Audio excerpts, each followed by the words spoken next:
face down in the gutter, won't admit defeat, though his clothes are soiled and black.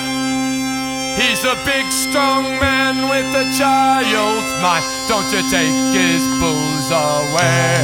Hey! He's been at it for years, drinking balls and beers. He's a hero to most he meets. Hey, hey, hey. Inside he cries like swollen eyes. This man, he sheds no tears. Now his wife and kids sing a different tune as they worry about their daddy's eyes. Hey, hey, hey. But this arrogant fool breaks every road to be nothing but pride that kills him. Can he listen? No he won't, that's how she wrote to be dead before the daylight shines. Cause I thought she'd break on a million stars. My tip is more from dying.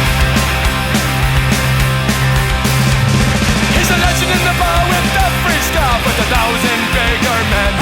Now he fights and loses, got all the bruises from someone please step in.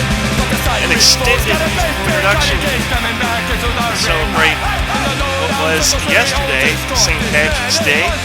Hope everybody's done picking up new beer and has scraped off any Swiss leprechauns from the bottom of their shoes. This is Hexes and Soldiers, episode 17. My name is Jason, and happy St. Patrick's Day, a belated happy St. Patrick's Day. That was Dropkick Murphys with their song Barroom Hero from the album Do or Die. Welcome back, everybody. I hope everybody's been well and nobody's sick, nobody's in the hospital, and everything is going just hunky-dory, and hopefully you guys were able to game some. As always, your homework assignment when it comes to these shows is to game as much as possible. I've done that myself. Nothing too major. We'll get into that a bit later. But as far as shout-outs go, I'll just say hey to everybody who has a little luck of the Irish in them. And also say hey, of course, to my main man, Anthony Salveggio, Kevin Smith, and also Ryan King. And he suggested the show needs, well, I need a partner so I can bounce some banter back and forth. And I get that, and I understand that. And heck yeah, the show probably would be greatly improved with the addition of another person. But unfortunately, I'm a card-carrying member of the Hermit Society, and I would get my card revoked if I did that.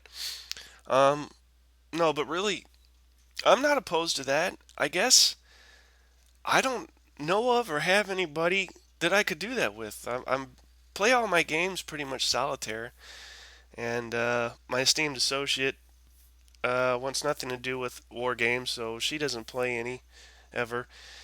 And having just moved down here to New Orleans, not a lot of people that I am aware of, if any, to game with. And in fact, before I moved, when I still lived in Columbia, when it comes to the hardcore hex encounter stuff, it's hard to find people. And I had to come to them. And by that I mean Flames of War. You know, you go to the local game store there, Valhalla's Gate in Columbia, if you're ever passing through, and you're going to play Flames of War, Dust, that Dust stuff like Dust Tactics, Dust Warfare, and then of course Magic or Warhammer, and you know all that stuff's fine. And in fact, I have played Flames of War and Dust before, but you know that stuff only goes so far with me. So I guess my point is, yeah, I mean, you're stuck with me, at least for now. Maybe in the future I might pick up a co-host, and that's a good idea. Again, I'm not opposed to that idea. It just hasn't happened, and I don't know even of anyone that I could pull onto this show and bounce things off of. So, but I'll file that in the bottom file cabinet drawer for possibly the future, and then also say hey to Sven Folkeson and Tuomo Sevenpera, which I probably butchered his name, but welcome aboard to you guys. And also regarding yours and other people's inquiries, will this show ever be made available for, say, iTunes or in an MP3 format? And from the very beginning, I could have done that. Now, For those of you that don't know, I must refresh your memory or tell you uh, up front. I'm not very adept at technological things, especially when it comes to computer stuff. I am not necessarily a Luddite, but I know just the basics to get around and nothing more. So there's that, and so what that would entail is me researching and learning some things, which is not a problem, but I don't know which direction to turn. So I guess I'm going to ask you guys to drop some hints and advice regarding possibly turning this show into an MP3 format. I understand the YouTube thing pretty much sucks on your mobile device. You can't do anything if you want to uh, look at something else and you close out, at least on my phone, the YouTube window, then the show goes away. You're pretty much stuck listening to the YouTube show and nothing else. Which, yeah, that's irritating. It's limiting. I get that, but again, I guess I started the whole thing on YouTube because that's how I learned to do it, and it was easy and it was free, and somehow along the way I got it in my head that you can play pretty much whatever music you want in the beginning and the end. And having used to been a DJ, it might sound trivial, but that's pretty important to me. And I think if you do the iTunes thing, then again, I'm finding people that do it. I thought they had strict copyright laws on bands and songs, and you had to play like this generic, weird crap that I don't know somebody's made in his grandma's attic, and I don't want to play that stuff. But like I said, I'm finding other things, other podcasts, and they seem to be playing what they want and not running into any trouble. So I'll look into it as far as will this show be transformed into an MP3 format or be available for iTunes. Which leads me to another thing, and I guess I digress, but I'm not sure how long I'm going to do this show. Things are going well, relatively. I'm having fun doing it. Uh, Never had a set amount of shows I was going to do. I mean, as far as material goes, the sky really is the limit, and I guess if you were going to wait and stop doing it when you exhausted all material, you'd never stop because there's just too much of it. Um, I imagine at some point I'll stop doing it. Obviously, I can't do it forever, but not sure when that is, and hopefully I'll be around a little bit longer. Like I said, I'm having fun doing this. But that brings up an interesting question. I mean, when do you stop doing something like this? Do you stop when you get bored, when you run out of time to do it, when it's not fun anymore? I guess all the above. I forget who said it. I think it was a famous painter who said, "You never actually finish a work of art. You just abandon it." So I guess I'll never really be done with this thing, as it were. I'll just abandon it. And as to when that will be, I'm not sure. And again, I digress. But to get back to the main uh, point of concern, will this show be made available on iTunes or an MP3 format, which is just a lot more conducive to a ton of other things as opposed to the YouTube format? I don't know. Maybe at some point in the future. Like I said, I don't know a lot about this stuff. I'm gonna have to do some research. I don't want to get stuck paying anything. Uh, Based on what I've looked at, I think you're probably going to need a website, and that, well, don't those cost money? And then you hear people talk about bandwidth isn't free, and a couple of sites I've looked at, it says free.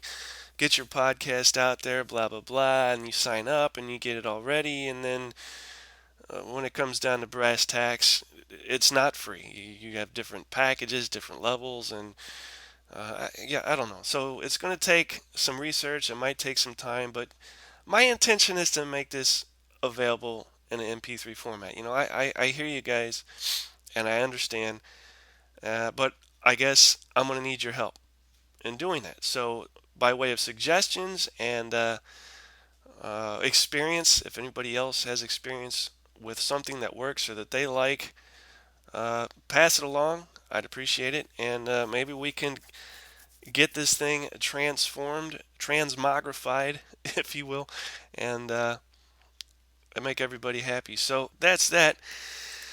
And then what else? As far as news, not too much going on. In fact, practically nothing. And if I had the sound bites for it, I'd do some crickets and some wind blowing. And I'm going to ask you guys to use your imagination and picture tumbleweeds blowing around because that's about where we're at right now in the industry.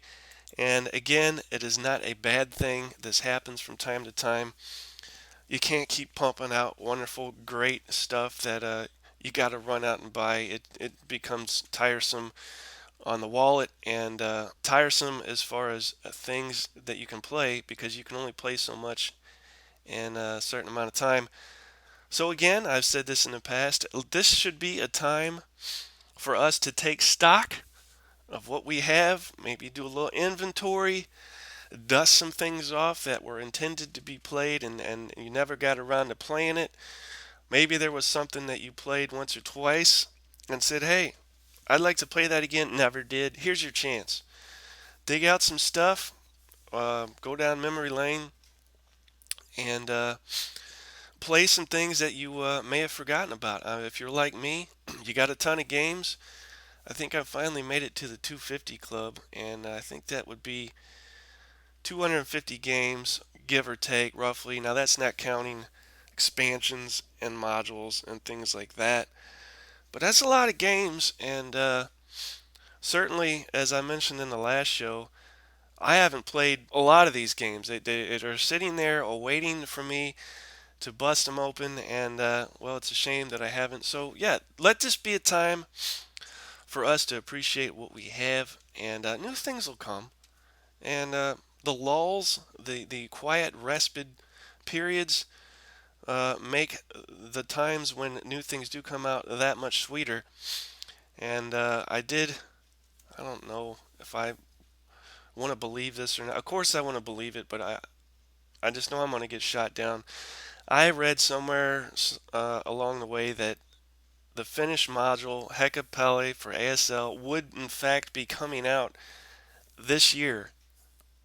We've heard it before, and I'm sure we'll hear it again. Is it true? Who knows?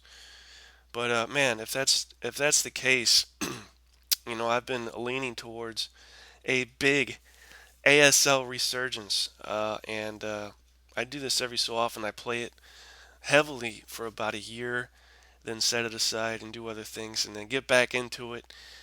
But it's coming. This next, I think this would be my third ASL resurgence. It's coming, and it's coming in a big way. It would be nice to lay down a Hecapelle red carpet for my next foray into ASL, but we'll see how it goes. and I'm sure there's some other things that have yet to be announced that will just light the world on fire, as it were, when we hear about them. So we'll just hang tight and leave it up to the designers and the publishers to keep making us smile as they have done in the past, and leave it at that. So yeah, regarding the news, maybe you can put your paychecks to use somewhere else, have a little more money to spend on other things. So for the top 10, what I'm going to do this week, and then I'll get back to something slightly more interesting, but I haven't done it in a while, so I'm going to do it. And in the early days of this show, I would do the top 10, and it would be a top 10 war games of the week, of the month, based on sales, interest, media buzz. I'm going to do one of those because I haven't done it in a while and see. Maybe it'd be interesting to see what has changed, if anything. I don't expect anything has changed since those early days. Let's start with number 10, and this would be according to The Geek, and I'll just leave that at that. But top 10 war games, and we're looking at Commands and Colors Ancients is in the 10 spot, and Napoleon's Triumph is actually in the 11 spot, and obviously a great game. It's good to see it in that spot. Number 12, I'm going backwards here, sorry. Number 12, Advanced Squad Leader. Would like to see both Napoleon's Triumph and Advanced Squad Leader jump up. But anyway, They're out of the top 10, and as I said, 10 spot is currently filled with Commands and Colors Ancients. I'm not an Ancients fan. I'm not opposed to Ancients. I just know little or nothing about it, other than the movie 300 and that Alexander the Great was the man. Um, Number 9, War of the Ring First Edition, a game that I own, and well, that's one of those games that I'm yet to play. So maybe I get around to that this week. Number 8, Virgin Queen. Is that a war game? Yeah, I don't know. See, that's the problem with this geek stuff. Number 7, Hannibal Rome versus Carthage. I think Kevin Sharp from the Big Board has fooled around with this a little bit and enjoyed it. I used to own it, let it go. Just didn't play it enough to hang on to it. I think I needed the money for something else. But it looks interesting, and it's been around for a while. I think Avalon Hill originally released this. It has since been picked up by someone else, the name who currently escapes me. But looks to be an interesting game. Number 6, D-Day at Omaha Beach.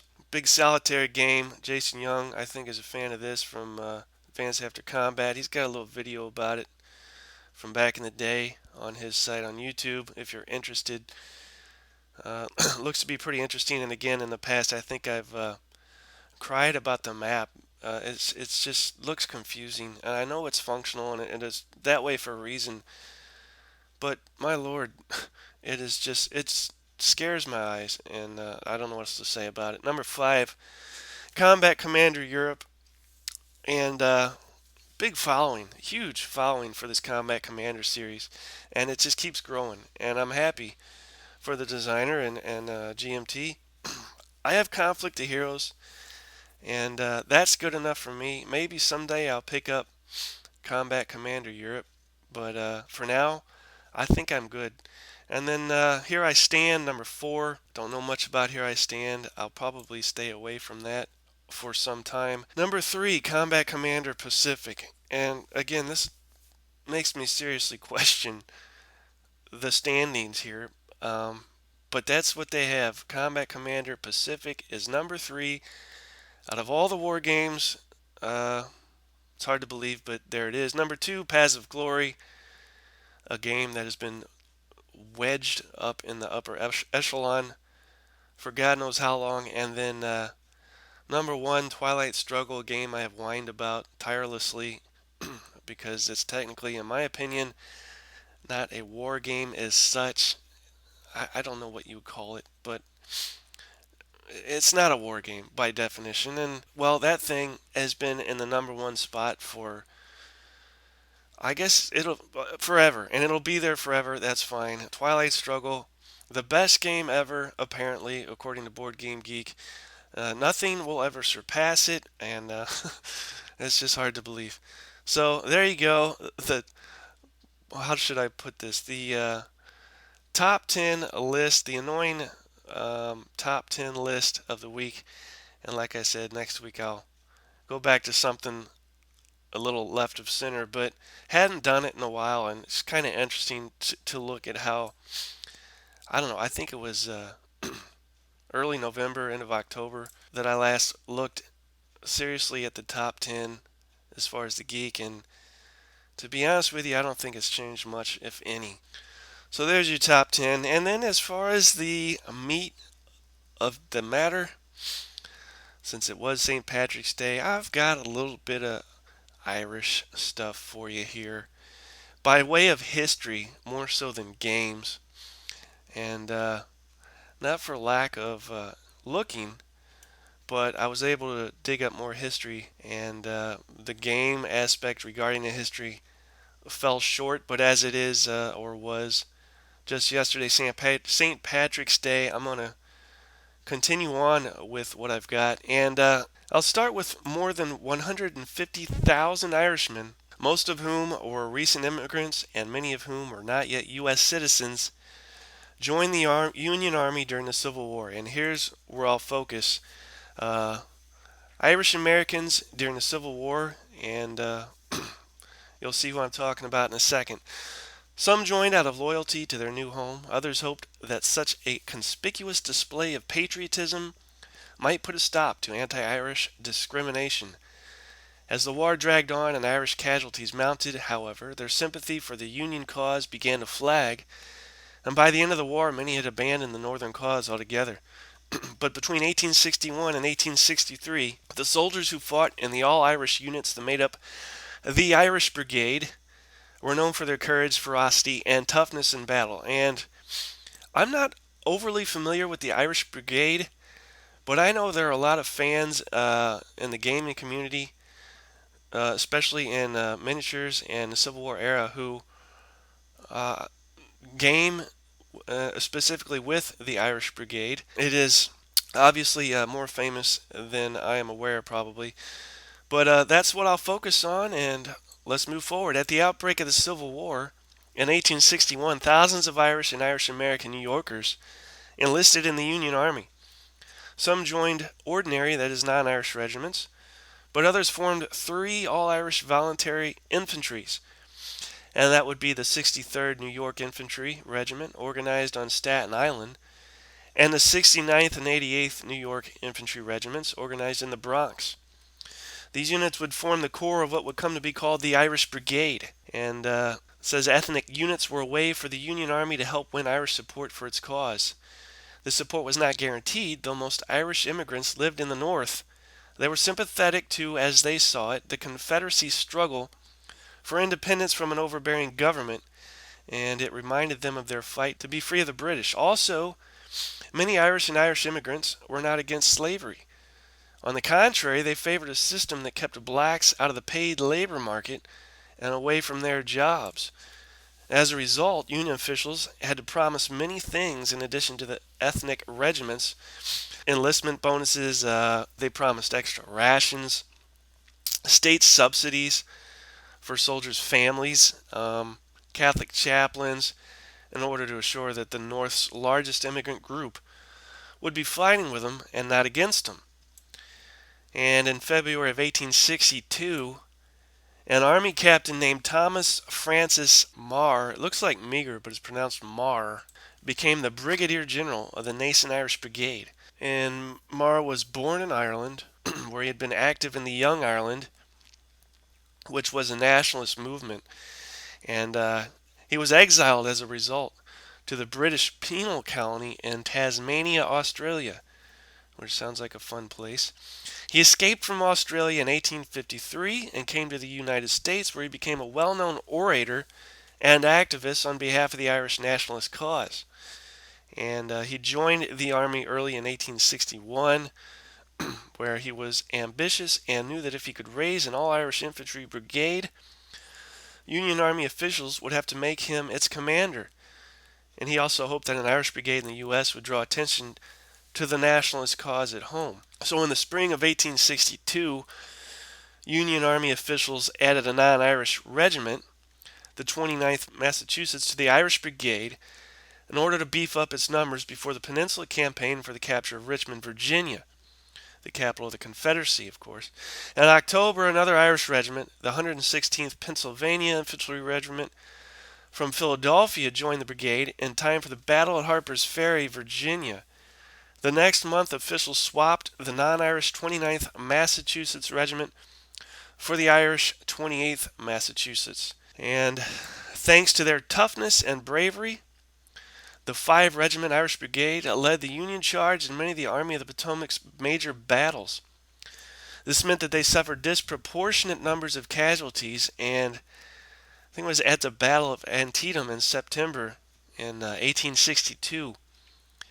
You're looking at about 60% of the soldiers in the 63rd and the 69th New York regiments, almost 600 men total, were killed in battle.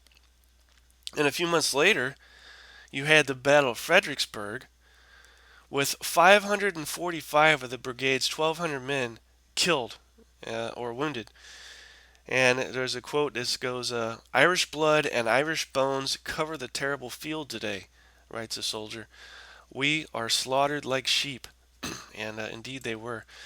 In July 1863, at the Battle of Gettysburg, a famous battle, of course, about 320 of the Irish Brigade's remaining 530 soldiers are killed. And incidentally, there's a monument to the Irish Brigade on the battlefield there. Now, I've never been there, but for those of you that have, you may have seen this. A green malachite Celtic cross with a trefoil, an Irish harp, and the numbers of the three New York Irish regiments rendered in bronze on its front. And at the cross's feet lies a statue of an Irish wolfhound, which of course is a symbol of steadfastness and honor. So, many historians say that the Battle of Gettysburg was the Civil War's turning point toward Union victory, and they may be right. But it was also the turning point for the Irish Brigade. And by the summer of 1863, the tragically high numbers of casualties in the brigade led many Irish soldiers and their families to believe that the Union Army was taking advantage of their willingness to fight by using them as cannon fodder. And they were further infuriated by the National Conscription Act, which was passed in March of the same year, which made every unmarried man in the Union between the ages of 21 and 45 subject to a draft lottery unless he could hire a replacement or pay a $300 fee. As many working class Irish people saw it, this was discrimination, and they'd be right. There were poor men being forced to fight in a rich man's war. At the same time, many Irish people had come to believe that the government's reasons for fighting the war had changed. It wasn't about preserving the Union so much as about ending slavery, a cause that most Irish people in the U.S. emphatically did not support. These tensions all boiled over in New York City on July 13th, about a week after the Battle of Gettysburg, when thousands of Irish immigrants took to the streets for 5 days in violent protest against the draft law and more generally against the black people they blamed for the war. Mobs assaulted any black person they saw in the street, ransacked and burned homes in African American neighborhoods, and looted stores owned by blacks and, quote, sympathetic, end quote, whites. Federal troops arrived in the city on July 16th to quell the disorder. At least 120 people, most of them African American, died in the violence. And this outburst of racist violence marked the end of organized Irish participation in the Civil War, though individual Irishmen continued to serve as soldiers in the Union Army. And the Irish Brigade diminished greatly in size and disbanded for good in 1864. And I believe, the Scorsese's movie Gangs of New York, towards the end of that movie, depicts this mob rioting and depicts the Irish getting on early days in New York. A great movie if you haven't seen it. Highly encourage it. Not just because Leonardo DiCaprio was in it or because Scorsese directed it, but for the history. And again, it's based on a book, and I'm not sure how accurate it stays with the history, but interesting nonetheless. And then specifically, that was just an overview of the Irish Brigade, fearless sons of Erin. But more specifically, I thought I'd focus on a particular battle and a particularly bloody scene, and that would be Fredericksburg. And I'll just start with, of the many Union charges at Fredericksburg, by far the most celebrated was that of the Irish Brigade. And of course, you have Marr stepping on the scene. And he said, "Every blow you strike in the cause of the Union," he's telling those volunteers, "is aimed at the allies of England, the enemy of your land and race. Today it is for the American Republic we fight. Tomorrow it will be for Ireland." And in February of 1862, Mr. Lincoln authorized Marr to organize a brigade of Irish immigrants called from cities in the Northeast.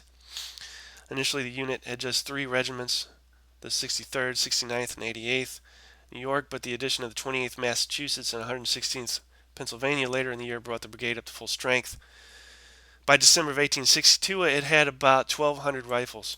So to remind his men of their heritage, Marr had each regiment carry a green flag bearing an insignia of the Golden Harp of Ireland. And of course, you see this everywhere in representing Ireland and all things Irish.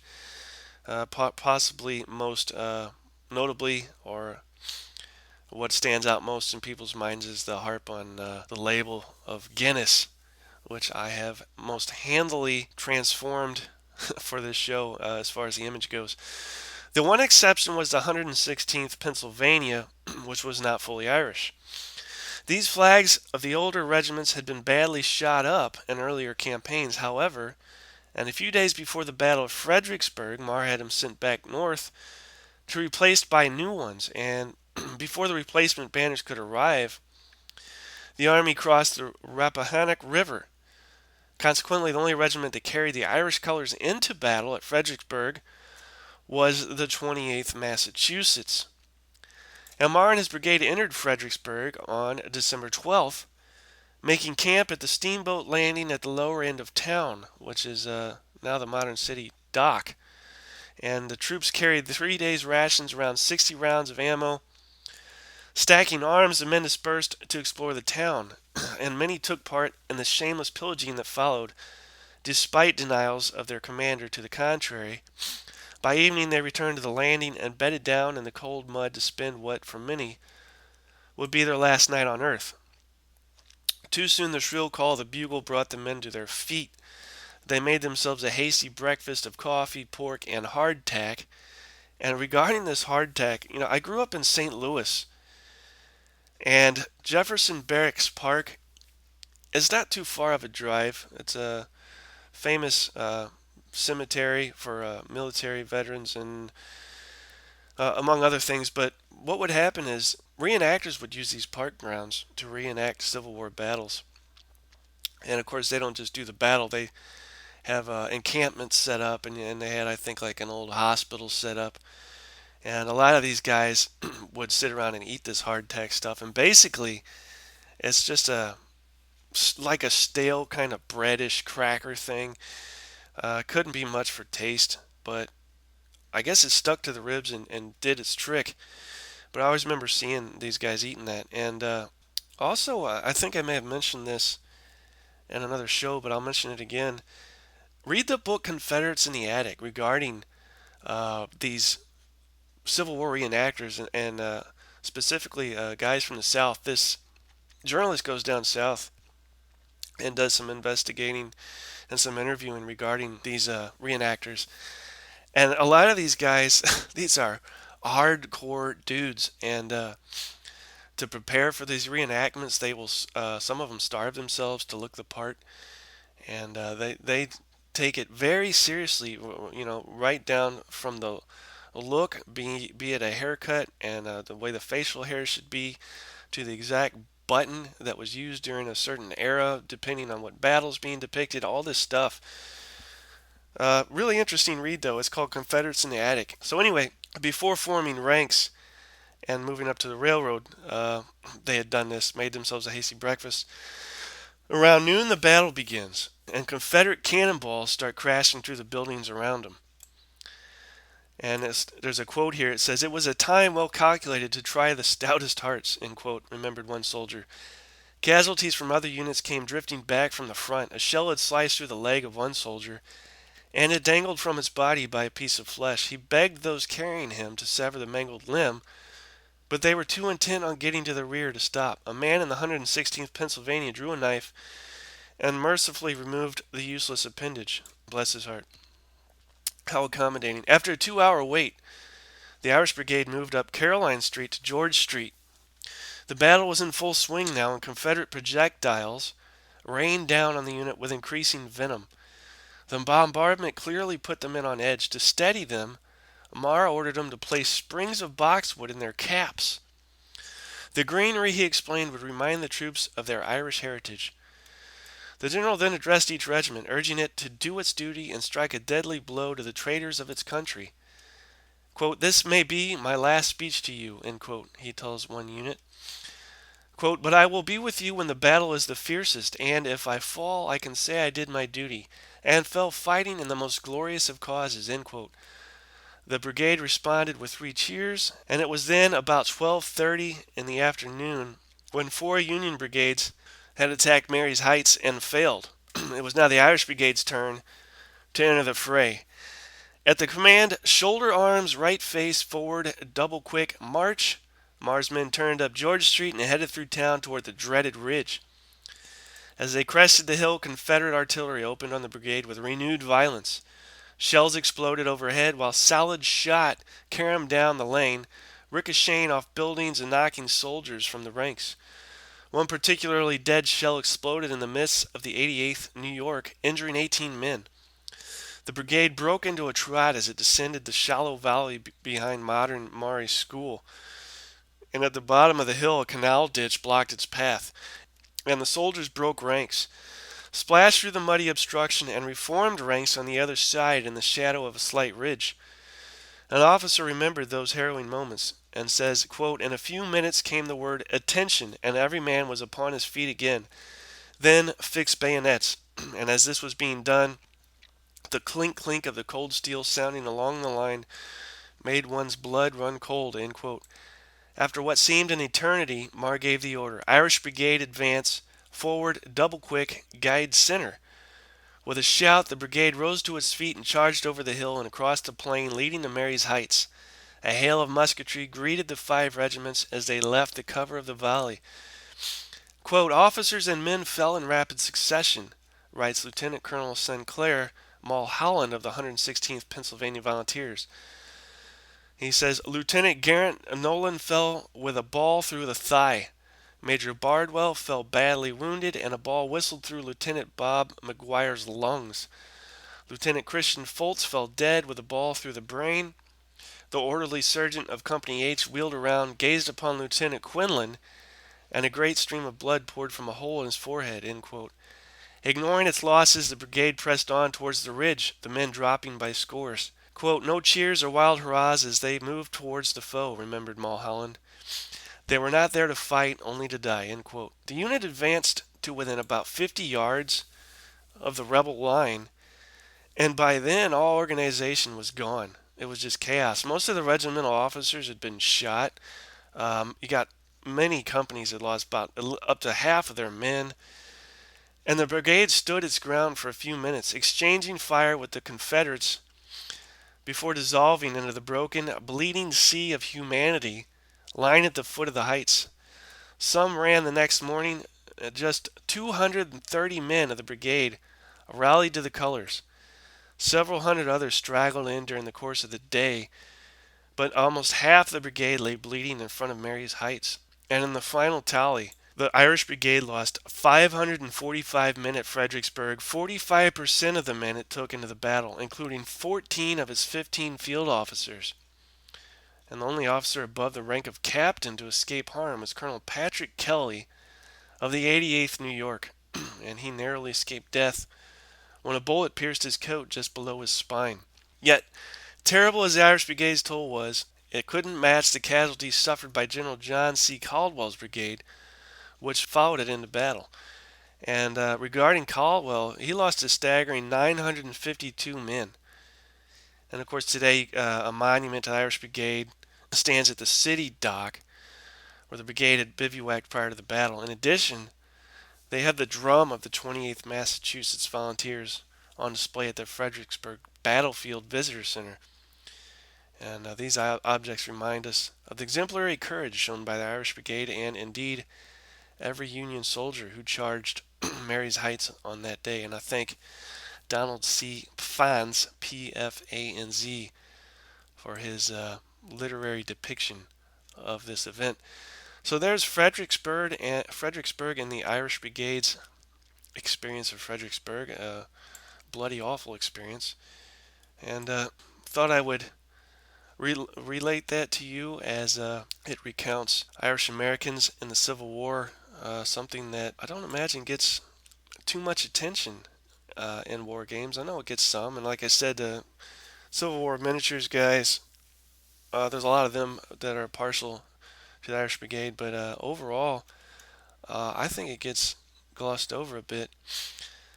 So there's that, and then as far as the Battle of Fredericksburg goes, in games though, there is an old SPI title from, I guess, 75 by Mr. Redmond Simonson, and his name pops up quite a bit during this era. As well as an artist, but designed by Joe Angiolillo. Angiolillo, I don't know, Italian perhaps. But it's a tactical level simulation of the battle between Burnside's Army, the Potomac, and of course Lee's Army of the Northern Virginia. And it says during the battle, 114,873 soldiers took the field and were hurled against 74,867 well fortified Confederates. The result was predictable, an easy victory for the Confederacy. And this game was part of a quadra game. SPI every so often I think they did it with Westwall, was it? They had the 4 games, and one of them was the Arnhem game. But this is a similar thing from Quadra Game Blue and Gray 2. And it says it can be combined with Hooker and Lee to play Grand Chancellorsville. Don't have this game, don't know much about it, but if you're a diehard Fredericksburg fan, then perhaps this is worth a try. So what's on my table? What have I been fiddling with? What have I been doing? I have turned my sights towards all things Napoleonic lately, and basically for one particular reason. And if it wasn't for this specific game, I would probably still be somewhere in the 40s in Europe. But this particular game, just as far as the design goes, it's beautiful. And I'm talking about Battles of Napoleon, the Eagle and the Lion. This thing came out in 2010, and I was still living in Columbia at the time. And as I traveled back and forth to St. Louis to see family, I would stop at um, game night, and they had this on the counter. And I only happened to notice it as I was leaving. And this thing is huge. The box is about the size of 2 war games combined. Just a giant thing, can't miss it. I saw it on the way out and looked at it and thought, huh, that's interesting. Didn't think much about it. Then did some reading up on it, studied up. In fact, ended up ordering it from Miniature Market, which is also based in St. Louis, and had it shipped to my girlfriend's house, who I was watching at the time. And I think it was one of those summer days where it was like 99 degrees outside. I had just got done cutting the grass. I was ready to pass out. I was starting to see stars. It was so damn hot. And the UPS truck shows up, and this guy had this game for me. And I tell you, if you could have seen my face, it was one of the happiest moments. uh, Took this thing in and kicked the air conditioner on as high as it would go, and just proceeded to dive into its components. And it's got a lot of stuff. Designed by 2 gentlemen, Meglio and Gary. And it's got a number of publishers. It's got a Nexus label on there. Phalanx Games, Deutschland, Heidelberger Spiel of Verlag. And obviously it was out and about in Europe before it made its way over here. But Fantasy Flight Games picked them up. And whatever you think or may say about Fantasy Flight Games, well, this will always be a saving grace for them in my mind that they picked this up and made this available because, well, it's a great game. Basically a 2-player game, and it'll take you about an hour and a half to play a scenario, depending on which scenario. It won the 2011 Ludoteca Ideal Official Selection, and also was the 2011 Games Magazine Best New Historical Simulation winner. And brief description follows. Battles of Napoleon is a new board game series. I'll get to that in a minute. With a goal of recreating Napoleonic warfare at a tactical and operational level, using 1/72 figures to represent units and formations on modular game boards. The rules are of average complexity, with enough detail to simulate the most important features of the battles of the Napoleonic age, such as formations, maneuver, the relevance of combined arms. At the same time, they are simple enough to be fun and playable for beginners. Each set in the Battles of Napoleon series will include unpainted figures, modulated boards, terrain elements, cards, dice, rules, and scenarios. Different sets can be combined together to create larger battles. Now, let's back up. It uses figures, but don't let that dissuade you if you're against little guys and you think, oh, it's toys.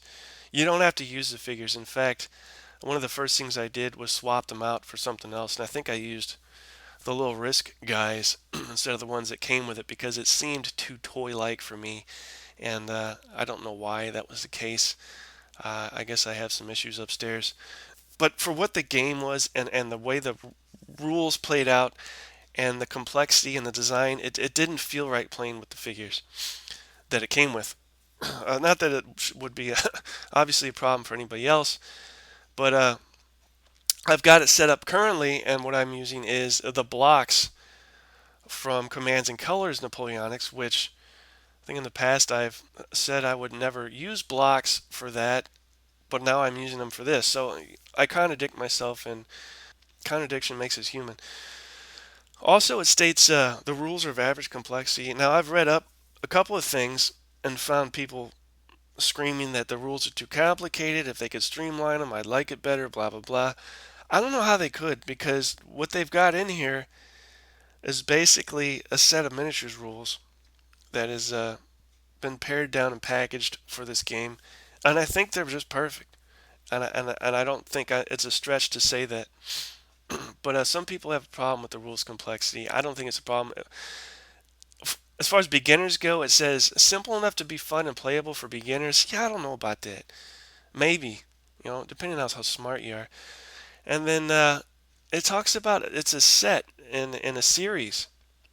Well, originally this was intended as the base set to be part of an ongoing series, and of course, they would do what Commands and Colors is now doing and release subsequent sets, which would include, Austrians, the Prussians, etc., etc.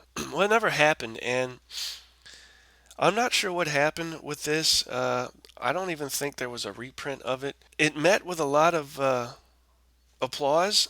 People liked it. People played it, and then you never heard anything about it again. So I don't know if the designers shelved it for lack of interest or it was a financial thing, but what could have been never became, and that pains me greatly. It does have cards, but these cards, I don't know that they necessarily drive the game. They're an integral part, but anyway, the cards deal more with an aspect of combat as well as provide options for you throughout the game, special movements, special attacks, etc. Again, much like Commands and Colors, which came out later. And if you were to pick a copy of this thing up, looking at the Geek at this moment, well, if you're willing to pay for the shipping, you can get one for 95 bucks from Canada, or for cheaper shipping. Like I said, this thing is huge. There's one for 120 here in the US. And then again, you might be able to find something on eBay or Wargamers Marketplace on Facebook, which, and I'll do this as a favor to Joel Toppin, has stated that he doesn't want this Wargame Marketplace on Facebook to be a bidding area like eBay. He wants a flat figure regarding a sale and leave it at that. He doesn't want people auctioning and things like that, so that is not what the site is intended for. Anyway, it includes roughly 10 scenarios.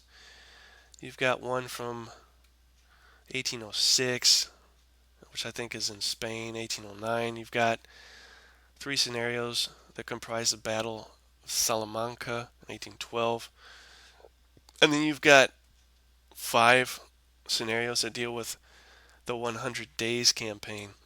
And there's some videos you can watch. It looks like Mr. Charles Cab has done back in the day on it.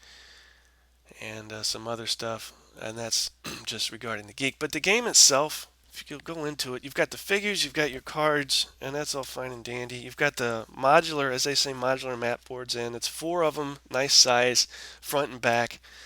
So it makes for a good combination of playing area possibilities. And then regarding the rule book, it gives a breakdown of your components, And the variation of figures allows for officers on horse, officers on foot, cavalry, that is light and heavy, skirmishers, line, grenadiers, and artillery with gunners. And then, of course, that's for the French. And then regarding the British, you have all that and rifles. Then what you have is these figures go on bases, and the bases are color coded so that you can form unit groups, and then each unit group will correspond to a particular unit group commander, and then of course all unit group commanders in turn correspond to your commander in chief, which fleshes out your chain of command. And of course this is all very important when it comes to Napoleonic warfare, as all this stuff deals with orders and chain of command. And in fact, I had intended, and may yet do so in the future, this show, until I got on the Irish kick, to be about command and control, and was going to talk about a number of games, including this one. But while this is still on the table and fresh in my mind, I'll just focus on this now and then go back to that other stuff at a later date. But cards correspond to each of your leaders, and also your infantry, etc. You have order markers, and the cool thing about the order markers is each unit group is given randomly an order marker. Now, each order, be it attack, maneuver, defense, or reserve, is numbered. And you have 1 through, I think it's like 20 something, is your numerical sequence for attacks. So anybody that is attacking will attack first, but depending on the number that is assigned to the unit group, you could have one particular group of French guys attack, and then the next number could be a number 2, but the British have that, so then you would have the. It breaks it up nicely, and I really like how that works. But a ton of counters: melee counters, fire counters, charge counters, fatigue, disorder, rout, wounded, out of command markers, ammo counters for your artillery, square counters, dispatch counters to help with changing orders, objective counters, color identification counters to help with the color coding of unit groups, and the corresponding cards. So as far as the cards go, the artwork on these things is beautiful, really well done. And for your infantry, and well, first your infantry cards, you have a morale number. Then you also have a fire modifier, if there is any, and then a melee modifier, if there is any. And then there's also typically the number of figures that would make up a single unit group would be 4. And in the advanced rules, it allows for each figure to represent either a grenadier, a line, a skirmisher, or a rifle. And cavalry has their morale and melee modifier.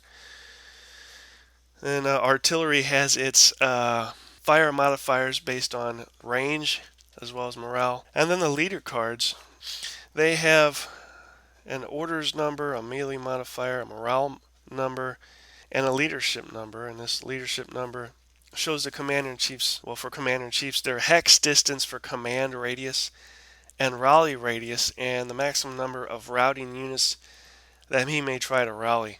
Also, the maximum number of event reaction cards you may hold in your hand is based on this number. And then similar numbers for your unit group commanders. Then it goes on to depict and describe the battlefield with its different types of terrain. And again, the map is done very tastefully in an original way, kind of austere. Not too much going on, but enough detail to satisfy somebody who would otherwise be dissatisfied by lack of detail. Regarding a morale, that becomes a key factor in the game, as it should. And of course, the brilliant master of morale in games is ASL. But this game also deals with morale. And this will come about as a result of combat. You'll have to make a morale check. And I think also to perform certain things like form in a square in face of charging cavalry. You must perform a morale check before you can successfully form a square. You got zones of control, of course, your line of sight, and turn sequence is as such. You have, first of all, your command phase, and this deals with sending dispatches to unit groups and assigning orders. And then during the first turn, all orders are automatically received, and depending on the scenario, it may even tell you which unit groups will receive what particular order. And then in subsequent turns, you are allowed to attempt to change these orders. And then you have move commanders in chief, carry out orders, and then you check for out of command units. And then your event reaction cards draw phase, followed by an action phase. The first segment of the action phase entails formation change and wheeling or turning within a hex, movement, and fire, while your second segment of the action phase deals with, again, formation change and or wheeling, melee, and cavalry charges. Finally, the turn sequence is concluded by a rally phase. Then talks about sending orders and how you need to go about doing that. Also, depending on what order you have, will help determine manner of movement. Say if you have an attack order, you pretty much move forward towards the enemy. You need a defense order to move back. And then, of course, with a maneuver order, you can move farther than if you had attack or defense order. But in doing so, you need to avoid contact with the enemy. And particular scenarios will have you set up certain units in reserve. And I guess an incentive for setting up in reserve would be that for each unit in reserve, you can increase your card hand by 1. Talks about out of command, breaks down your action phase, and then movement. Finally, your combat, and it talks about fire and melee. And there is a lot of, how do I put this? A lot of case points that you have to check off regarding fire. So say for instance, you're in your fire phase and you have an infantry unit in column. Well, you have a rank bonus, that is rank bonus for the firing unit. And it's not how bad they smell, this is how many ranks they have. So an infantry in column firing would have a 2 rank bonus. And then, of course, you roll the die, and then you cross-reference that with any fire modifier on the unit card. If they have a commander in the same hex, you would also use the commander's modifier, but that would only apply for melee, not fire. Also, you would add 1 for each figure in the group. Plus 2 you would add for each non-disordered and non-reduced unit supporting the attack. So you can use multiple groups to attack. And then regarding the target, you get plus 1 for each rank in the target unit, as long as the firing unit is not disordered. Then of course you have terrain modifiers. Plus 1 firing unit is behind a crest or on higher ground than the target unit. And then a negative 1 for things like woods, etc., like things like that. You have your advance after combat, and then it goes into melee combat, much similar with your rank bonuses and card, doing a value printed on your card, plus 1 for each figure in the unit, any commanders nearby, anybody supporting the attack, so same stuff. Then it talks about cavalry charges, and the cavalry charges are done quite nicely and in a realistic manner. Finally, it talks about your combat results and what happens. The combat results are very interesting. You have to, basically what you're trying to do here is get higher than an 11. You have a 10-sided die. You roll your 10-sided die and then add all these things together. And if you get higher than 11, you pull a card, and based on your final number, you read on the card the corresponding numbers. So say you get a 13 as your final number, pull a card, and on that card will be listed 11, 12, 13, 14, 15, and for each number will be a result.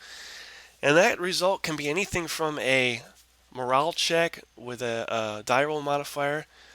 Another result could be loss of a figure, a disorder result, a retreat result. But it's all different. And it's all different because you're drawing a card each time you resolve combat. So you never really know exactly to the extent what damage you will be doing. And I like that idea.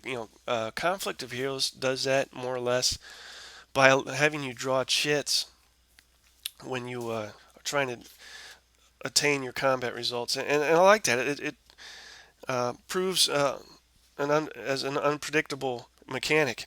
And then it describes your combat results, as I've already said: retreats, morale test, disorder, wounded commander, routing, and finally your rally phase talks about that. And then your optional rules, as I stated earlier, you have advanced unit composition, and basically as each figure, you have varying figures, which allow you to have different units. So talks about skirmishers and the effect they have, British rifles, also grenadiers, and additionally it allows you to cover a flank. And then you have optional artillery rules which implement ammunition, and you can run out of ammo, which is very cool. It also allows you to use canister or a case shot, which represents the devastating effect artillery had when you fired upon troops when attacking them from the front at close range. So then additionally, optional rules with your cavalry can become fatigued. You can also voluntarily retreat, and you can have a mass charge with multiple cavalry units. So all that combined with just beautiful artwork on cards and the figures, yeah, take it or leave it. And if you want to leave it, there's any number of things you can use instead if you just use your imagination. And I'll get to that in a second. You have two charts, 4 pages front and back, that describe and break down everything you need to know regarding turn sequence, morale checks, illustrated examples, terrain, your melee and fire charts, combat results. Then, of course, your scenario guide, and nice quote by Clausewitz on the back of your scenario. And of course, much like ASL, these scenarios begin with a historical introduction, and it also has specific terrain tiles that you can use if a scenario calls for it. So say if there's a farm or a village or something like that, you may have to use these extra terrain tiles that were included, which is cool and allows for even more variation regarding terrain. And what else? I don't see any. You know what I'm getting at here in a second. I don't see any designer notes, but that's okay. Why is that okay? I don't know. I like the game that much.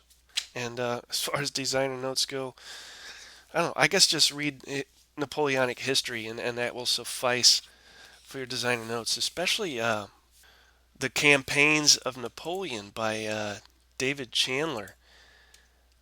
If you were to get one book about the Napoleonic Wars by way of history, it should be this. This is the Bible of the Napoleonic history by Mr. Chandler. The Campaigns of Napoleon. I found my copy finally at a used bookstore in Columbia. I don't think the lady knew what she had. It's a really old hardback edition, and I picked it up pretty damn cheap. But yeah, if you're interested at all in Napoleonic history, this is what you want. If you can only buy or own or read one book, this is what it would be. And regarding other books and things, I'll save that because I feel perhaps that I like the Napoleonic stuff enough. I will do a full show again on it. I did one in the past, of course, on Napoleon's Triumph and Austerlitz, but I'd like to do a general overview and go over some top 10 Napoleonic games, maybe do another battle and go into that in detail. So yeah, Battles of Napoleon, the Eagle and the Lion, the game plays out quite nicely. But for now, I'll leave it at that, and this show has already somehow gone way longer than I intended. For those of you that are still with me, well, bless your hearts. As far as what's on tap, well, what is on tap? I'm not sure. I got a number of ideas and a few outlines to pick from that just need to be fleshed out. So we'll see. But I do have a few things in mind, and I'll just keep them to myself and keep you guys wondering. Until then, I'd like to encourage Kevin to start his ASL foray. You got to start somewhere. Just crack that rule book open, start reading. And like they say, don't try and memorize everything. Just read through a little bit, play a little bit, and if you want a hint, start with the original squad leader stuff and then move your way up to the ASL stuff. That's how I did it. Didn't hurt me any. And that goes for anybody out there. If you're somewhat intimidated by the rule book when it comes to ASL, don't let that stop you. You're missing out on probably the greatest game that ever lived. So I hope you guys have a great week. And regarding this post office thing, hurry up and wait. Apparently is the motto of the post office, because they rushed me through orientation, rushed me through training. I worked one day, and then the specific thing that I was hired for, I can't do yet because they're not ready. It's still not online, and I've been told we'll let you know when we need you. So, ball's in their court. Haven't heard from them for a few days, but it's kind of nice having a few days as well. So, with that, hope again you guys had a great St. Patrick's Day, and thanks for listening. And keep gaming.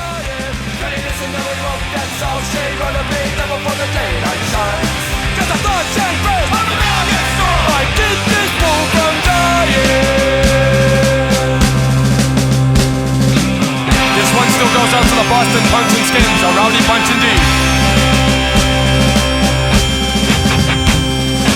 This one's for the Ducky Boys, all systems stop, punching trouble, and the Showcase Showdown. This one goes out to Arthur McGilvery, Connie Gibbons, and Jimmy Morgan, ballroom heroes who are no longer with us. This goes out to one tough-ass, blood-smoking, carbon-drinking, decked out to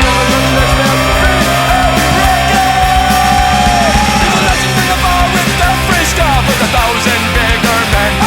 Every fights and loses got all the bruises. Well, someone is the man. This Irish fool's got a good thing, coming back into the ring. And the lowdown circles where he holds his sword. This man, he once was dead. Can he listen? No, he won't. That's all she wrote a big devil for the daylight shines. Cause the thoughts and faith come along and strong. I get this fool from lying. Can he listen? No, he won't. That's all she wrote a big devil for the daylight shines. Cause the thoughts